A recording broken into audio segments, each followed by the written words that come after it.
বন্ধুরা, আশা করছি সবাই ভালো আছেন।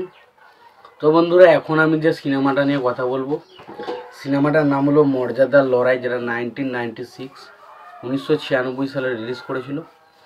ছবির পরিচালক হিসেবে কাজ করেছেন হচ্ছে এজে রানা, এবং ছবিটার প্রযোজক হিসেবে কাজ করেছেন হচ্ছে চিত্ররাজ, এবং ছবিটার পরিবেশক হিসেবে চিত্ররাজ কাজ করেছেন, এবং ছবিতে অভিনয় করেছেন জসিম, সাবানা সহ আরও অনেকে। এই সিনেমাটাকে নিয়ে পেশার এখন আলোচনা হবে, সিনেমাটা কেমন লেগেছে, ভালো নাকি খারাপ, সেই বিষয় নিয়ে পুরো আলোচনা করব। তো তার আগে আপনাদেরকে একটাই কথা বলবো যে যদি আপনারা আমার চ্যানেলে নতুন হয়ে থাকেন, অবশ্যই আপনারা আমার চ্যানেলটা সাবস্ক্রাইব করে নেবেন। আর যদি আপনাদের আমার ভিডিওটি ভালো লেগে থাকে, অবশ্যই আপনারা একটা লাইক কমেন্ট শেয়ার করে দেবেন। আর চ্যানেলটা নতুন হয়ে থাকলে অবশ্যই আপনারা চ্যানেলটা সাবস্ক্রাইব করে নিয়ে পাশে বেল আইকনটা অবশ্যই প্রেস করে দেবেন। তো এই সিনেমাটার গল্পের বিষয়ে যাওয়ার আগে সিনেমার পরিচালক, প্রযোজক এবং সঙ্গীত পরিচালক হিসেবে কারা কাজ করেছে সেই বিষয়টাকে দেখে নেব, এবং তারপরে নিয়ে সিনেমাটার বিষয়ে ডিটেলসে আলোচনায় যাব।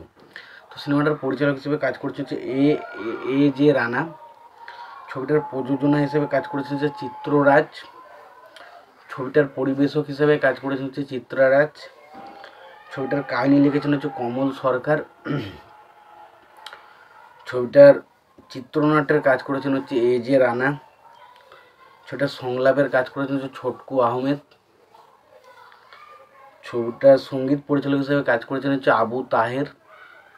ছবিটার গীতিকার হিসেবে কাজ করেছেন মনিরুজ্জামান মনির, এবং ছবিতে অভিনয় করেছেন জসিম, সাবানা, মেহেদি, সোনিয়া, আনোয়ারা, রাজীব, দিলদার সহ আর অনেকে। তো এই সিনেমাটা একটা পারিবারিক রোম্যান্টিক সিনেমা, যেখানে আমরা দেখতে পাই যে সাবানা, তার পরিবার খুবই গরিব, এবং সে তার একটা ভাই রয়েছে এবং তার একটা বাবা রয়েছে। সে তাদেরকে খুব ভালোভাবে দেখাশোনা করে, এবং তারপরে সেখানে তার পরিবারকে সাহায্যের জন্য এগিয়ে আসে জসিমের ক্যারেক্টারটা, এবং এর ফলেই বিভিন্ন সমাজের মুখে তাকে বিভিন্ন রকম কটু কথা শুনতে হয়। তারপর আমরা দেখতে পাই যে জসিমের সাথে তার একটা সম্পর্ক তৈরি হয়ে ওঠে, এবং এখানে রোম্যান্টিক বিষয়গুলো খুব সুন্দরভাবে ফুটে উঠেছে। জসিমের সাথে সাবানার মধ্যে যে কেমিস্ট্রিটুকু আমরা দেখতে পাই, সেটা আমার কাছে বেশ ভালোভাবে ওয়ার্ক করেছে। ছবির কিছু ইমোশনাল পয়েন্ট আছে, সেগুলো খুবই ভালো।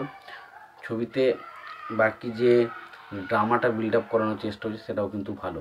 তো এক কথায় সিনেমাটা কিন্তু বেশ ইন্টারেস্টিং একটা সিনেমা। যদি তোমাদের মনে হয় তোমরা কেউ সিনেমাটা দেখতে চাও, অবশ্যই তোমরা সিনেমাটা দেখতে পারো। তোমাদের যদি ভিডিওটি ভালো লেগে থাকে, অবশ্যই তোমরা একটা লাইক কমেন্ট শেয়ার করে দিও। আর চ্যানেলটা যদি তোমরা নতুন হয়ে থাকো, অবশ্যই তোমরা চ্যানেলটা সাবস্ক্রাইব করে নিয়ে পাশে বেল আইকনটা অবশ্যই প্রেস করে দিও। ততক্ষণের জন্য ভালো থেকো, সুস্থ থেকো, দেখা হচ্ছে পরের ভিডিওতে।